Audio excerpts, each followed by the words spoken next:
విశ్వాసాన్ని ఉంచుకోవాలి. అలాగే జరగబోయేదాన్ని నువ్వు ఆనందంగా ఆహ్వానించాలి కూడా.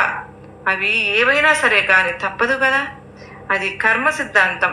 కర్మ సిద్ధాంతం ప్రకారమే అన్నీ జరుగుతూ ఉంటాయి కనుక గుర్తుపెట్టుకో.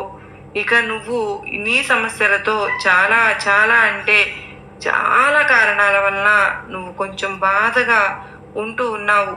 అయితే నీవు ఏది కూడా అంటే నీకు తెలియడం లేదనే చెప్పాలి.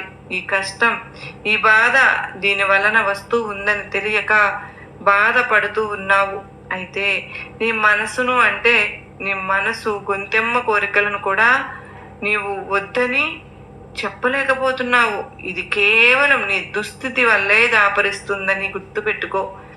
ఏ కోరిక అయితే ఎన్నో రోజులుగా నువ్వు కోరిక నెరవేరడం లేదని చెప్పి మదన పడిపోతూ ఉన్నావో ఆ కోరిక కారణంగానే ఈరోజు నువ్వు ఇదిగో ఈ కష్టాన్ని ఈ విధంగా అనుభవిస్తూ ఉన్నావని నువ్వు తప్పకుండా గుర్తుంచుకోవాలి.